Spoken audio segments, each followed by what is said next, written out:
제7장 하나님의 자기 변호.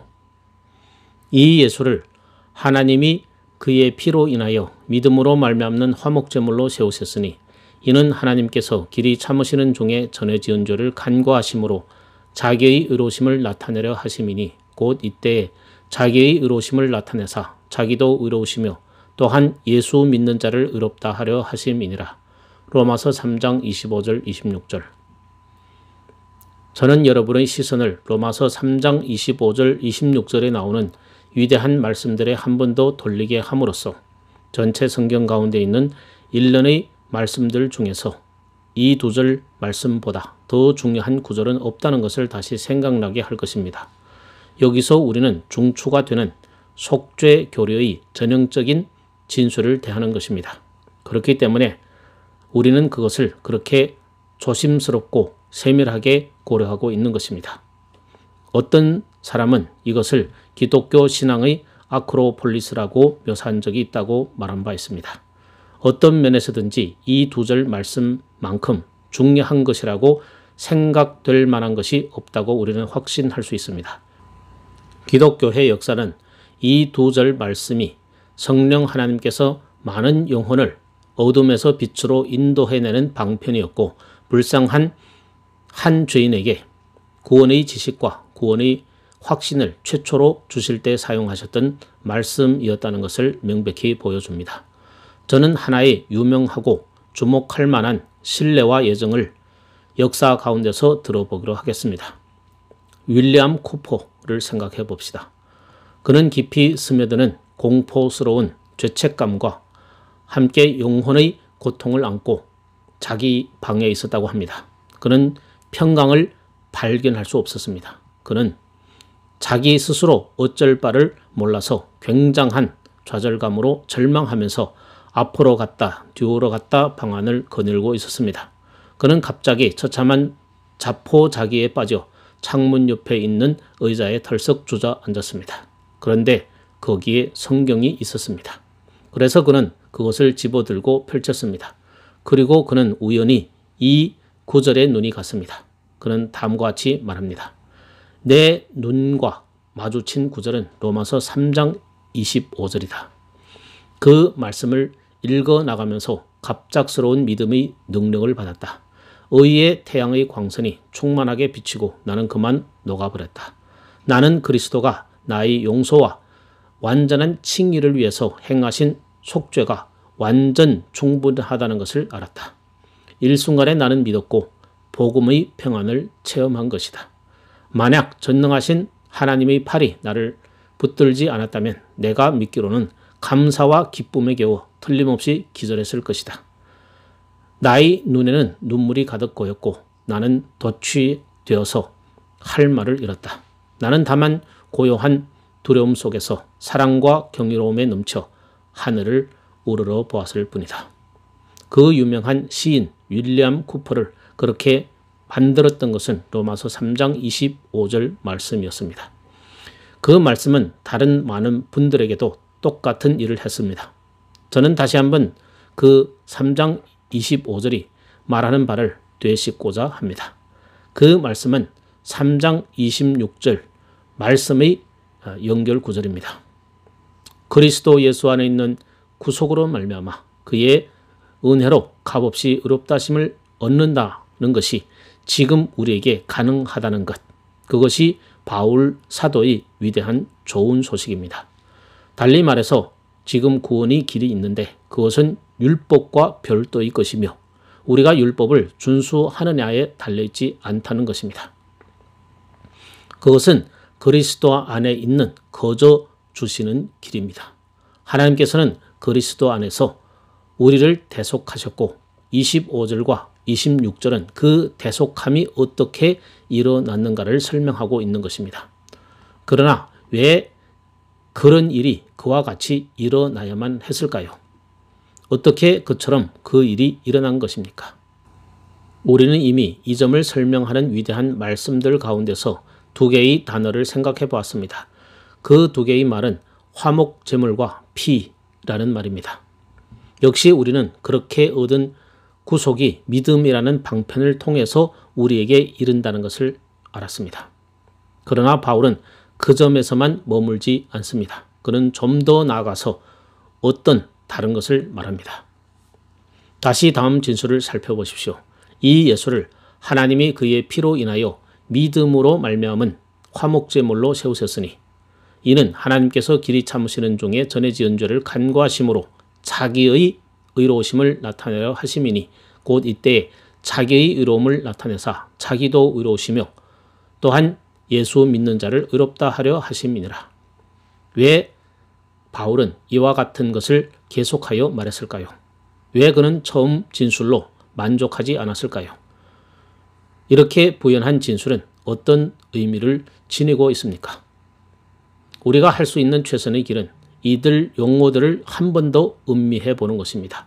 첫 번째, 세우셨다는 말입니다. 그것은 확증하셨다, 명백히 했다라는 뜻입니다. 여기 우리에게 아주 굉장히 흥미로운 점이 분명히 있습니다. 그 말씀은 우리에게 즉각적으로 그 점을 말해줍니다. 갈보리 언덕의 십자가에서 주 예수 그리스도가 죽으심은 하나의 우연한 사건이 아닙니다. 그것은 하나님이 공작이었습니다. 거기에 그를 세우신 분은 하나님이셨습니다. 사람들이 그것을 감흥 깊게 얘기할 때면 얼마나 자주 십자가의 전체 영광을 빼놓고 말하는지요. 아, 그분은 세상을 위해서는 너무나 착하셨어. 그리고 너무 순결하셨어. 그의 교훈은 너무나 놀라워. 그런데 저주스러운 인간들이 그분을 십자가에 죽이다니. 그 결과 우리는 그분에 대해 서글픈 생각이 들어서 주님께서 자기를 보고 울던 예루살렘 딸들을 돌아보시고 나를 위해 울지 말고 너희 자신을 위해 울라고 말씀하시던 것을 잊어버리게 됩니다.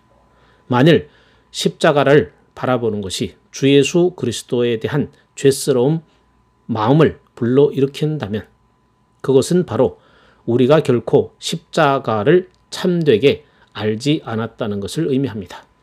그를 세우신 분은 하나님이십니다. 그것은 우연한 사건이 아니라 의도된 일이었습니다. 사도 베드로는 오순절날 설교하면서 너희가 하나님이 정하신 뜻과 미리 아신 대로 사도행전 2장 23절 그것이 일어났다고 말했습니다. 하나님께서 그를 세우신 것입니다. 그 말은 세우셨다는 그 말은 역시 그 사건의 공개적 성격을 강조합니다. 그 일은 하나님의 위대한 공적 행위입니다.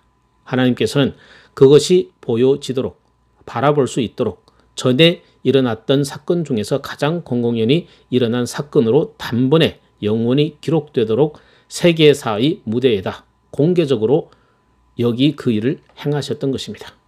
하나님께서는 그래서 공공연히 이 예수를 그의 피로 인하여 믿음으로 말미암은 화목제물로 세웠던 것입니다. 그 점은 이제 우리에게 심각한 질문에 직면하게 합니다. 왜 하나님께서는 그것을 행하셨을까? 왜 이것이 일어났는가? 나는 경외심을 가지고 물을 수 있다면 무엇이 하나님을 그렇게 행하시도록 하셨으며 무엇이 주님을 그 목표로 나아가도록 조종하셨단 말입니까? 최선의 해답은 역시 그 어휘들을 하나하나 고찰해 봄으로써 발견되어집니다. 그런데 우리는 그것들을 전체로 살펴볼 것이며 그러면 우리는 왜 사도는 그가 이미 언급했던 것이다. 이것을 덧붙이는 것이 그렇게 절대적으로 중요하다고 느꼈는지를 정확히 알게 될 것입니다. 첫째로 나타내사, 천명하사라는 말입니다. 자기의 의로우심을 나타내사, 그 말은 보여주다, 확증하다, 증거하다, 증명하다는 뜻입니다. 바울은 말하기를 하나님께서는 그리스도가 화목제물을 드림으로써 우리를 대속하실 수 있게 하기 위해 이렇게 하셨다는 것입니다. 그렇습니다. 그러나 거기에다 덧붙여서 하나님께서는 여기서 어떤 것을 천명하고 있는 것입니다. 하나님은 어떤 것을 보여주고 확증하고 있으며 어떤 표징을 주고 있습니다. 그러면 어떤 표징입니까? 자기의 의로우심입니다. 우리는 21절 이후에 살펴왔던 어휘들 중 이 표현을 조심스럽게 살펴보아야 합니다. 똑같은 단어가 미소하게 차이나는 두 사상을 나타내는데 사용하고 있다는 것은 조그마한 난점입니다.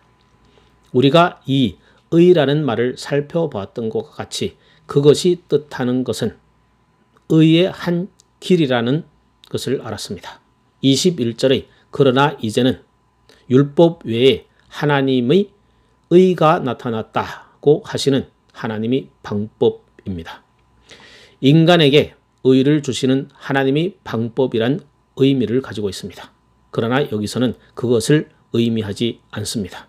사도는 하나님께서 자기의 의를 천명하시는 어떤 일을 행하셨다는 것을 말하고 있습니다. 하나님께서는 우리에게 주신 의가 아니라 하나님 자신의 영광스러운 속성 가운데 하나인 의를 의미하는 것입니다. 그것은 하나님의 정당성과 고유한 하나님이 도덕적이고 거룩하시고 공의로우신 의의 성품을 의미하는 것입니다. 다음 26절에서도 그것을 다시 언급하고 있습니다. 곧 이때 자기의 의로우심을 나타내려 하사 자기도 의로우시며 예수 믿는 자를 의롭다 하려 하심이라. 여기서 자기 의로우심을 나타내사라는 구절이 있습니다. 십자가에서 하나님은 그 자신이 자신의 의로운 성품, 자신의 고유한 의와 공평을 나타내고 있다는 것입니다. 다음은 의로라는 말입니다. 전에 지은 죄를 간과하심으로 자기의 의로우심을 나타내려 하심이니 의로라는 의미는 이에 대해서 또는 을 이유로 라는 뜻입니다. 하나님께서는 지난 죄를 간과하심을 이유로 자기의 의로우심을 나타내고 있다는 것입니다. 다음은 사면이라는 말입니다. 이 말이 가장 중요한 말입니다. 미안하게도 흠정역 성경은 이 점에 있어서 정말 가장 크게 잘못되어 있습니다. 그것은 흠정역 성경이 표준 개역 성경을 포함한 개정역보다 못한 경우들 중에 하나입니다. 개정역에는 이 점이 바르게 되어 있습니다. 그러나 흠정역은 다음과 같은 이유 때문에 좋지 못한 번역이라는 평을 받았습니다. 흠정역의 사면이라는 말을 살펴보십시오. 그러면 여러 번 그것이 사용되었다는 것을 알게 될 것입니다. 그러나 만일 헬라 원문에서 사용한 단어를 찾아보는 수고를 한다면 바울이 여기서 사용한 말, 즉 사면이라고 번역된 단어가 신약 전체에 여기에만 사용되었다는 아주 흥미로운 사실을 발견하게 될 것입니다. 다른 곳에서는 그것을 전혀 사용한 적이 없습니다. 사죄라고 번역된 말이 있는데 그것은 매 다양한 형태로 신약에서 17번이나 찾아볼 수 있습니다. 그러나 우리가 여기서 보는 이 말은 한 번만 사용되었고 사실 그것은 사면이라는 뜻을 가지지 않습니다. 오히려 간과 불문에 붙임이라는 뜻입니다. 이것은 중요한 말이어서 우리는 그것을 살펴보아야만 합니다. 불문에 붙인다는 것이 무슨 뜻입니까? 죄를 사한다는 것과는 달리 죄를 불문에 붙인다, 간과한다 라는 말은 무엇을 의미합니까? 그 말은 로마법에서 사용되었던 단어입니다. 로마법에서 그 말이 발견되면 주로 이런 의미로 쓰여졌다는 것을 알게 됩니다. 즉 그것은 뜻을 결정하는 데 있어서 그 뜻에서 제외된 사람에 관한 것입니다. 한 사람이 뜻을 정하고 여러 친구들에게 무엇을 보낸다고 상상해 봅시다. 그런데 한 친구에게는 보내지 않습니다. 바로 그것이 간과하는 것입니다. 그 사람은 그 친구를 자기 의 중에서 빼어버린 것입니다.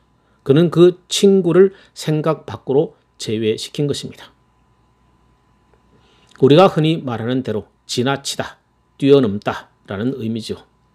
그 사람은 모든 친구와 친척들에게 무엇을 주었지만 바로 한 친구는 지나쳐 버린 것입니다.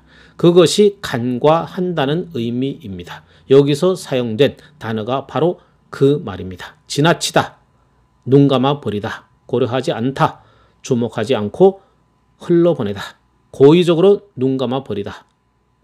바울이 이 점에서 의도적으로 택한 이 중요한 단어에 그런 뜻이 있는 것입니다. 지금 바울이 그와 같은 일을 할 때 그는 그에 대한 아주 훌륭한 이유를 가져야만 합니다. 왜 그는 다른 곳에서 사용한 말을 쓰지 않았을까요? 왜 이 말을 여기에서만 사용했을까요? 그리고 왜 이 말이 지나치다는 뜻을 의미하는 독특한 말입니까? 왜냐하면 바울이 지나침, 유월의 사상을 전해줄 목적으로 썼던 것이 분명하기 때문입니다.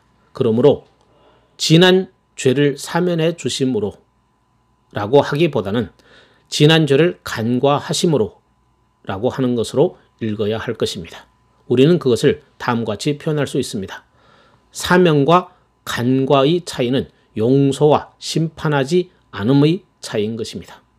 그것은 머리를 가르는 것과 같은 일이며 그것은 차이가 없는 구별이라고 말할 수 있을 것입니다. 그러나 그것은 그렇지 않습니다. 물론 종국에는 같은 것으로 나타나기는 하지만 말입니다. 만일 내가 어느 사람을 벌하지 않는다면 어느 의미에서는 나는 그를 용서한 것입니다. 만일 내가 용서한다면 확실히 나는 벌하지 않을 것입니다. 그러나 용서한다는 것은 벌하지 않는다는 것 이상의 어떤 것을 의미하는 것입니다. 그러므로 간과 지나침 등의 용어는 사면에 미치지 못합니다. 이 흠정역이 여기서 사면이라고 한 것이 잘못을 범한 이유입니다. 과거의 죄를 지나치심, 눈 감아 버리심이라는 뜻으로 해석되어야 하기 때문입니다. 우리가 살펴본 다음 구절은 지난이라는 말입니다. 전에 지은 죄를 간과하심으로 역시 흠정역은 마땅히 번역되어야 할 대로 아주 훌륭하게 번역되지 않았습니다. 흠정역을 읽음으로써 사도가 말하고 있는 것이 과거 누구의 죄든 내 죄나 여러분의 죄나 과거에 누구에게 있었던 죄를 간과하신다는 뜻으로 말하고 있다는 결론에 이를 것입니다. 그러나 사도가 말하고 있는 것은 그것이 아닙니다. 그가 의도하는 바는 그 점이 아닙니다. 더 낮게 번역한다면 이전에 지었던 죄라고 해야 할 것입니다. 사도는 아주 한정적인 시간을 말하고 있습니다. 그것은 다음 구절 이때에 라는 것과 대조되는 시간입니다. 전자는 그때, 후자는 이때입니다. 그는 하나님께서 그리스도를 그의 피로 인하여 믿음으로 말미암은 화목제물로 세우셨으니 이는 하나님께서 길이 참으시는 중에 전에 지은 죄를 간과하심으로 자기의 의로우심을 나타내려 하심이니 곧 이때에 그는 그 무엇을 바라보고 있습니다. 그는 옛시대를 바라보고 있는 것입니다. 그는 하나님께서 옛시대에서의 죄, 옛 언약 아래서의 죄, 구약시대에서의 죄를 간과하셨다고 말하는 것입니다. 그의 핵심은 하나님께서 그것을 행해온 것이며 하나님께서 그때에 행한 어떤 일에 대해 무엇인가를 행하시기 위해서 예수 그리스도를 이제 세우셨다는 것입니다. 그 말은 우리가 생각할 마지막 말로 우리를 이끕니다. 그 말은 길이 참으심이라는 말입니다. 길이 참는다는 것이 무엇을 뜻합니까? 그 말은 자제라는 의미입니다. 그것은 관용하심, 관용 등을 의미합니다. 바울이 여기서 말하고 있는 것은 정확히 무엇입니까? 이 예수를 하나님이 그의 피로 인하여 믿음으로 말미암은 화목제물로 세우셨으니 이는 하나님께서 자제하시는 중에 전에 지은 죄를 간과하심으로 자기의 의로우심을 나타내려 하심이라. 그것이 무슨 의미입니까? 바울이 우리에게 말하고 있는 것은 이렇습니다. 하나님께서 갈보리 언덕에 버려놓으신 이 공적 행위는 구약시대에 대한 하나님의 역사였으며 그 시대에 하나님은 자제하심과 관용하심 속에서 그때 사람들의 죄를 간과하시고 눈감아 주시고 지나치셨다는 것입니다. 그러나 이 모든 것은 무엇을 의미합니까? 우리는 아주 흥미로운 방식으로 신약의 다른 두 곳에서 유사한 진술을 살펴봄으로써 그 질문에 대한 해답을 얻을 수 있습니다. 여러분은 바울 사도가 아덴에서 스토아 학파와 에피큐러스 학파, 그 외에 다른 학파들의 모임에서 어떻게 연설했는가를 기억하실 것입니다. 그 기사는 사도행전 17장, 특히 30절부터 나오는 말씀입니다. 바울은 논증을 펴면서 말하기를 알지 못하던 시대에는 하나님이 허물지 않으셨거니와 이제는 어디든지 사람을 명하사 회개하라 하셨으니 그가 어떻게 그의 위대한 논증을 펴나가는지를 관찰하십시오. 그는 말합니다. 하나님께서는 모든 세대와 세기를 통해서 자기의 증거를 틀림없이 나타내셨습니다. 하나님께서는 자신의 표시를 보이셨습니다. 그 목적은 사람들이 주님을 발견케 함인 것입니다. 그는 우리 각 사람에게 멀리 떠나 계시지 아니하도다. 우리가 그를 힘입어 살며 기동하며 있느니라.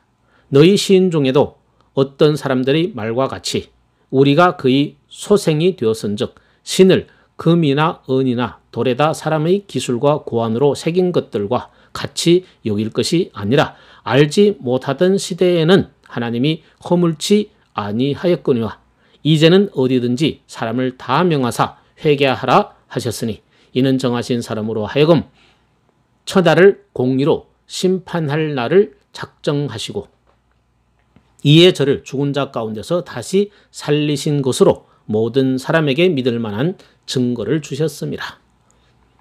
다른 구절은 히브리서 9장 15절입니다. 이를 인하여 그는 새 언약의 중본이 이는 첫 언약 때에 범한 죄를 속하려고 주고사 부르심을 입은 자로 하여금 영원한 기업의 약속을 얻게 하려 하심이라. 이 말씀은 바울 사도가 여기서 말하고 있는 것과 똑같은 것입니다.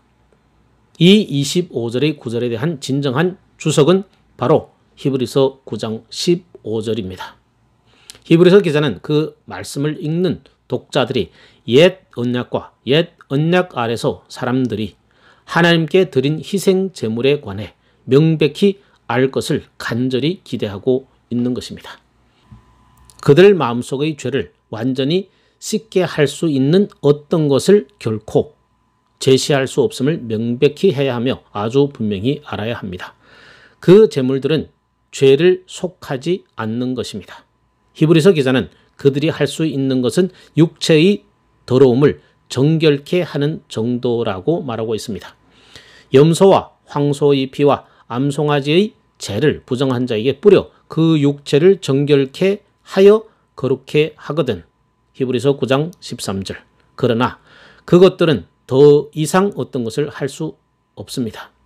양심을 처리할 수 없습니다. 그것이 문제거리입니다. 참으로 모든 문제는 양심에 관한 것입니다. 그러나 만일 염소나 황소의 피가 육체를 정결케 할 수 있는데 하물며 영원하신 성령으로 말미암아 흠없는 자기를 하나님께 드린 그리스도의 피가 어찌 너희 양심으로 죽은 행실에서 깨끗하게 하고 살아계신 하나님을 섬기지 못하겠느냐. 모든 것은 현재까지 비우니 이에 의지하여 드린 예물과 제사가 섬기는 자로 그 양심상으로 온전케 할 수 없나니 이런 것은 먹고 마시는 것과 여러 가지 씻는 것과 함께 육체의 예법만 되어 개혁할 때까지 맡겨둔 것이라. 그러나 그리스도께서 장래 좋은 일의 대제사장으로 오사 등등 말씀이 있습니다. 논증을 계속해 보시겠습니까? 그가 말하고 있는 것은 옛 제도 아래서 근본적인 의미에서 죄를 처리할 방안이 없었다는 것입니다. 말하자면 구약시대에 그것은 단지 죄를 간과하고 덮어두는 하나님의 방편에 불과했던 것입니다.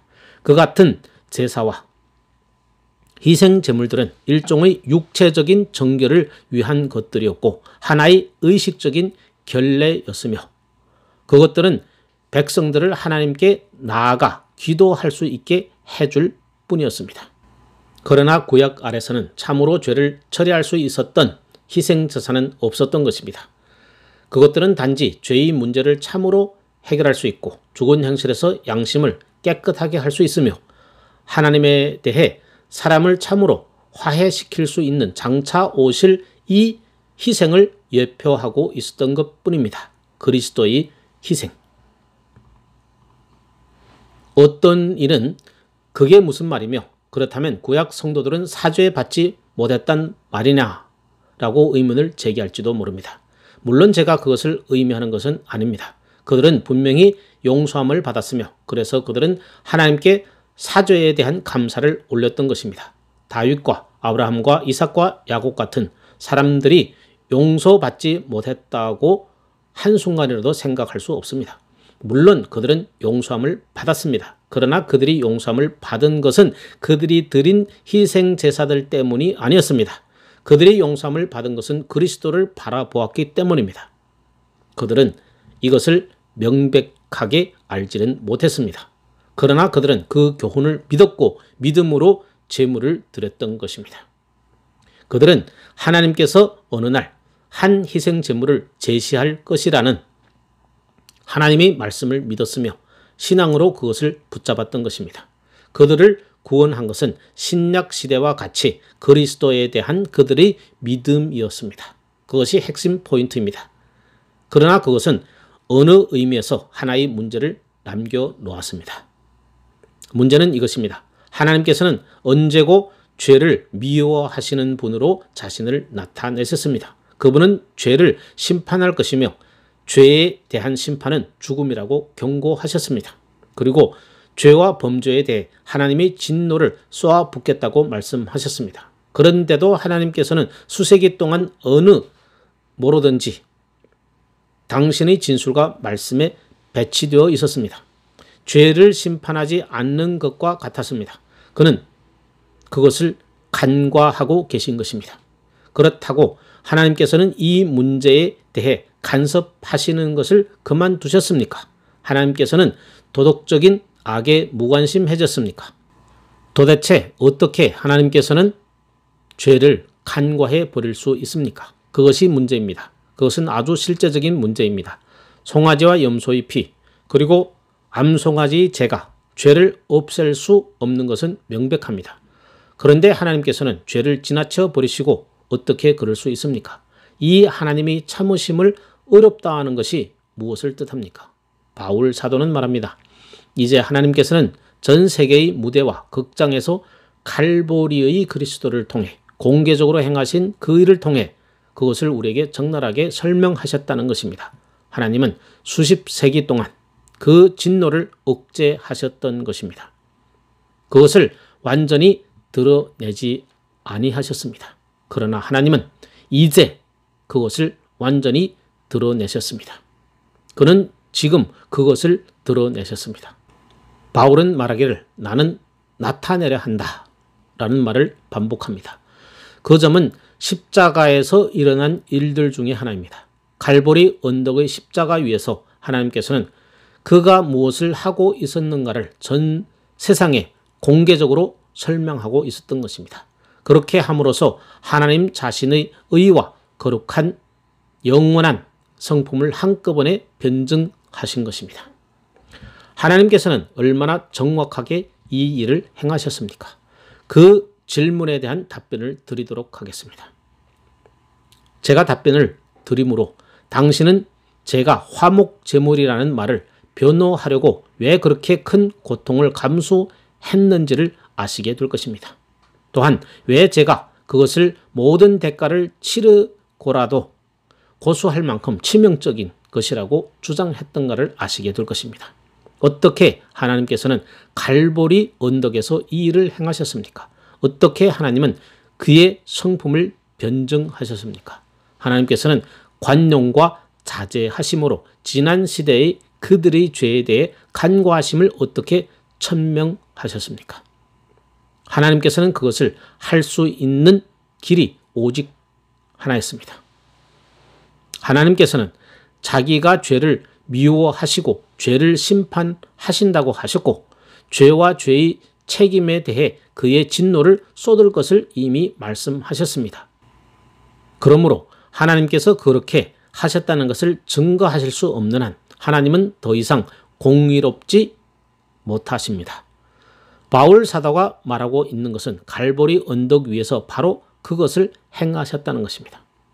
하나님은 거기 십자가에서 여전히 죄를 미워하시며 결단코 죄를 심판하시며 죄에 대한 진노를 부으실 것을 친히 나타내신 것입니다. 하나님께서는 갈보리 언덕에서 그 점을 어떻게 보여주셨습니까? 바로 그 점을 행하심으로써였습니다. 갈보리 언덕에서 하나님은 죄에 쏟아 부을 진노를 그의 사랑하는 독생자에게 부으셨던 것입니다. 우리 죄 때문에 여러분과 저에게 쏟아졌을 하나님의 진노가 그분 위에 부어진 것입니다. 언제나 하나님은 주님께서 이것을 행하셔야 할 것을 아셨습니다. 우리는 성경에서 창세기 전에 살해된 어린 양에 대해 읽습니다. 그것은 영원토록 변함없는 계획이었습니다. 왜냐하면 지난 모든 세기 동안의 죄들을 간과하실 수 있도록 이 일을 하셔야 할 것을 주님은 아셨기 때문입니다. 그래서 사도는 여러분이 보는 바와 같이 하나님께서는 단번에 자기가 여전히 의로우시며 그리스도를 믿는 불의한 사람들을 의롭다 하실 수 있다는 것을 말하는 것입니다. 그것은 엄청난 문제입니다. 어떻게 하나님께서 여전히 거룩하시며 의로우시면서 그분이 죄를 처리하시고 그러면서도 어떻게 죄인을 용서하실 수 있는가? 그 대답은 오직 갈보리 언덕에서만 찾을 수 있습니다. 그것은 십자가에 관한 언명된 것 중에 본질적인 부분입니다. 바울 사도에 의하면 그 점이 첫째 이유였습니다.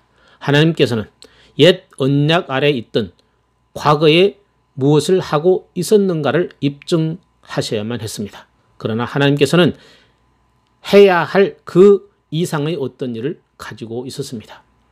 하나님께서는 26절에서 이같이 말씀하십니다. 곧 이때 자기의 의로우심을 나타내려 하심이라.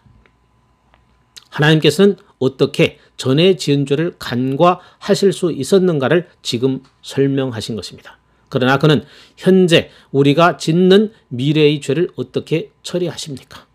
그 대답 역시 갈보리 언덕의 십자가 속에 있는 것입니다. 그 교훈을 다른 말로 하면 다음과 같습니다. 요한일서 2장 2절에 사도 요한이 표현한 것처럼 갈보리 언덕의 십자가 주 예수 그리스도의 죽음은 저는 우리 죄를 위한 화목 제물이요 우리만 위할 뿐 아니요 온 세상의 죄를 위하심이라. 여기의 세상이란 특별한 의미를 가집니다. 죄는 십자가에서 단번에 처리되었습니다. 하나님께서 지나쳐 버리심으로 허용하여 두셨던 옛 제도 아래의 모든 죄를 아브라함과 이삭과 야곱에게 용서해 주셨던 죄, 그리고 옛 제도 아래서의 믿는 모든 자들의 죄를 처리하신 것은 십자가 위에서입니다. 그것을 수행할 방편이 제공된 것입니다. 이후에 저질러질 모든 죄들도 역시 거기 갈보리 십자가에서 처리되는 것입니다. 이 점은 갈보리 십자가에 관한 경이로운 것입니다. 그분은 단번에 once for all 죽으셨습니다. 단번에 죽으셨습니다. 여러분이 기억하시는 바와 같이 그것은 히브리서의 대주장입니다. 구약 제도에서는 매일매일 다른 제물들이 드러져야 했습니다. 그리고 매매 제사장들이 번갈아 가면서 계속 희생 제사를 드려야 했습니다. 그러나 이분은 죄를 위해 단번에 제물로 드려졌습니다. 그는 거기서 모든 죄를 처리하셨습니다. 거기에 더 이상의 무엇이 필요 있겠습니까? 더 이상의 희생 제물이 필요 없습니다. 그것은 단번에 모두 이루었습니다. 하나님께서는 모든 죄를 거기서 그분에게 지우셨습니다. 여러분이 아직 저지르지 않은 죄도 벌써 해결된 것입니다. 오직 거기에만 용서의 방편이 있습니다. 전에 지었던 죄든 지금 지은 죄든 시간에 관계없이 모든 시대의 죄, 언제 지어진 어떠한 죄도 용서하시는 하나님의 의롭다 하심이 여기에 존재하는 것입니다. 그 점이 바울이 여기서 말하고 있는 것입니다. 모든 죄는 오직 이것을 근거로 해서만 사함 받습니다. 십자가는 하나님이 의로우시며 예수를 믿는 자를 의롭다 하시는 분이라는 것을 천명하는 것입니다. 갈보리 십자가는 단순히 하나님께서 우리 죄를 용서하신다는 것만을 나타내지는 않습니다. 감사하게도 그렇긴 합니다. 그러나 그것에서만 그치지 않습니다. 만일 십자가가 죄의 용서함만을 나타낸다면 바울 사도는 25절의 피라는 말에서 끝낼 수 있었습니다. 더 이상 필요가 없기 때문입니다. 그러나 거기에 끝맺지 않고 계속해 나갑니다. 25절에 이어 26절을 부연했습니다. 왜냐하면 십자가는 단순히 하나님께서 우리 죄를 용서하실 준비가 되어 있다고 하는 것만을 천명하지는 않습니다. 제가 지적할 수 있는 또 다른 방법은 다음과 같습니다. 십자가는 단지 우리에게 감화를 위한 수단이 아닙니다. 그러나 그렇게 주장합니다. 대중적인 교훈은 인간의 골칫거리는 하나님은 사랑이라는 걸 모르는 것이며 하나님께서 이미 모든 자들을 용서하셨다는 것을 십자가에서 말씀하시는 것이랍니다. 그래서 그리스도가 죽는 것을 볼 때 그것은 우리 마음을 찢을 것이며 그것을 알도록 우리를 인도할 것이라고 주장합니다. 그들에 따르면 십자가는 우리에게 하나로만 다가옵니다. 십자가는 그 점을 말해주기는 합니다. 그러나 그보다 더 큰 목적을 가지고 있습니다. 그것은 다름 아니라 우리가 지금 다루는 문제입니다. 우리 죄에 대한 용서는 일면일 뿐입니다. 무한하게 더 중요한 무엇이 있습니다. 그것은 바로 하나님의 성품입니다. 그러므로 십자가는 나에게 계속 말하기를 이것이 용서를 가능케 하는 하나님의 방식이라는 것입니다. 죄의 용서는 하나님께는 하나의 간단한 문제가 아닙니다. 저는 경외심을 가지고 말씀드리는 것입니다. 용서하심이 왜 하나님께 쉬운 일이 아닙니까? 왜냐하면 하나님은 사랑만이 아니고 역시 공의로우시며 거룩하시기 때문입니다. 그는 빛이시며 그 안에 어둠이 조금도 없으십니다. 하나님은 사랑이신 만큼 의로우시며 엄정하십니다. 저는 하나님은 이 모든 것을 합한 것이 되신다고 주장합니다. 여러분은 어느 한쪽이라도 치우쳐서 생각해서는 절대 안 됩니다. 그렇습니다. 십자가는 하나님이 용서하신다는 사실뿐만 아니라 하나님이 용서를 가능케 하는 방도라는 것을 말해줍니다. 십자가는 하나님께서 어떻게 용서하시는가를 이해하는 길입니다. 저는 좀 더 말씀드려야겠습니다. 어떻게 하여 하나님은 용서하시면서 여전히 하나님답게 존재하고 계십니까? 그것이 문제입니다. 십자가는 하나님을 변호하는 것입니다. 십자가는 다른 무엇보다도 더 영광스럽게 하나님의 사랑을 보여줄 뿐만 아니라 하나님의 의, 공의, 거룩, 기타 모든 영광스러운 하나님의 속성들을 보여줍니다. 그것들은 모두 십자가에서 함께 비쳐 나옵니다. 만일 여러분이 그 모든 것들을 알지 못한다면 여러분은 십자가를 알지 못한다는 것입니다. 그것은 여러분이 속죄에 대한 소위 도덕 감화서를 전적으로 부정해야 하는 이유인 것입니다. 제가 꼭 한번 말씀드린 그대로 그 이론은 십자가는 오직 우리 마음을 찢고 하나님의 사랑을 알게 해주는 것이라고 합니다. 그 모든 것과는 전혀 달리 바울 사도는 이는 전에 지은 죄를 간과하심으로 자기의 의로우심을 나타내려 하심이라고 말합니다. 십자가가 단순하게 하나님의 사랑만을 나타내는 것이었다면 이 말을 왜 했겠습니까? 바울은 그 이상의 것을 말하는 것입니다.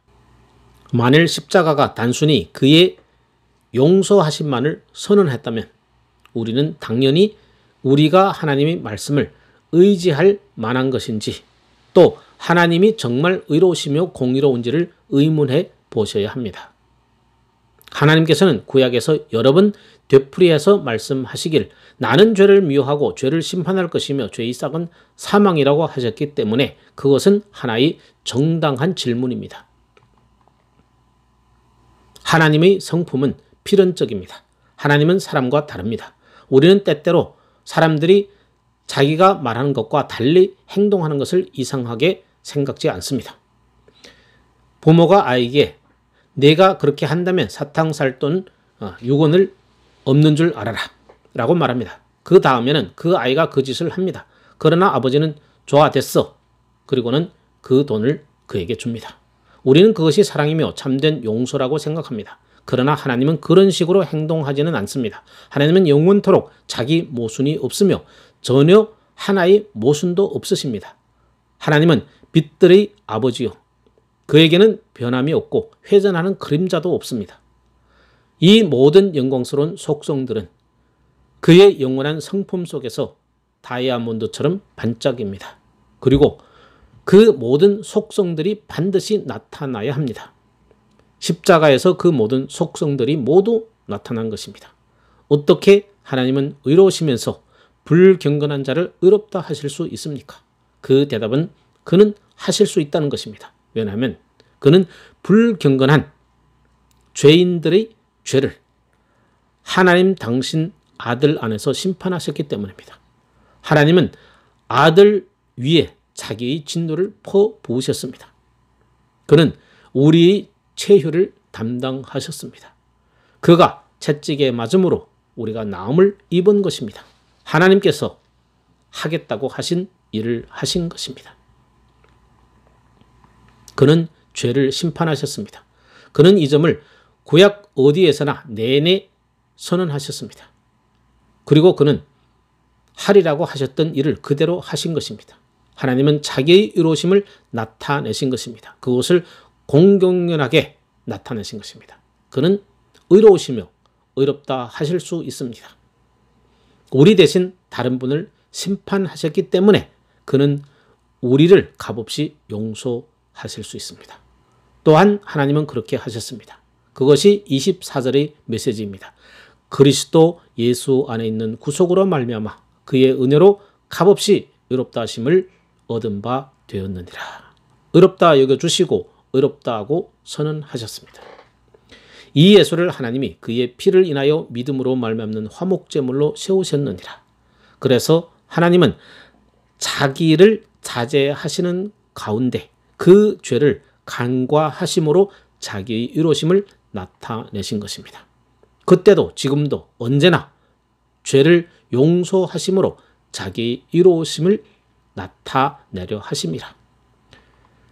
그래서 하나님은 단번에 동시적으로 자기도 의로우시며 예수 믿는 자를 의롭다 하시는 분인 것입니다. 이 말씀은 그렇게 위대하고 영광스럽고 놀라운 진술입니다. 여러분이 십자가에 대한 관점과 이해가 그 모든 것을 합류하도록 확고히 하십시오. 십자가에 대한 여러분의 견해를 시험해 보십시오. 어디에서 이 하나님의 의로우심에 대한 진술이 여러분의 심중에 들어와 있습니까? 여러분이 건성으로 말하여 그런데 그것이 의미하는 걸 난 잘 모르겠어. 내가 알고 있는 것은 하나님은 사랑이시며 그는 용서하신다는 그것이 전부다고 말합니까? 그러나 여러분은 이것의 의미를 알아야 합니다. 이것은 영광스러운 복음의 본질적인 한 부분입니다. 갈보리 위에서 하나님은 여러분과 내가 용서받을 수 있도록 구원의 길을 닦고 있었습니다. 그러나 하나님은 그의 성품을 손상시킴 없는 방식으로 그렇게 해야 했습니다. 그리고 하나님은 그의 영원한 일관성이 여전히 절대적이어야 하며 금이 가지 않는 방법이어야 했습니다. 여러분이 그와 같은 점을 일단 관찰하기 시작하면 이것이 전 우주와 전 역사 속에서 가장 엄청나고 가장 영광스럽고 가장 경이로운 일이라는 것을 알게 될 것입니다. 하나님은 이 말씀 속에서 그가 우리를 위해 무엇을 했는가를 선언하고 있습니다. 동시에 하나님은 하나님 자신의 영원한 위대함과 영광 그리고 그는 빛이시며 그 안에 어둠이 조금도 없다는 것을 나타내고 있습니다. 아이작 와츠는 내가 놀라운 십자가를 연구할 때라고 말합니다. 그러나 여러분은 바울 사도의 이 위대한 진술의 후광 속에서 그것을 관찰할 때에만 십자가의 경이로움을 압니다. 하나님은 자기의 영원한 공의를 단번에 공공연하게 나타내고 있었습니다. 하나님의 영원한 사랑과 그것을 분리하지 마십시오. 그것들은 하나님의 성품 가운데 함께 속해 있기 때문입니다. 아멘.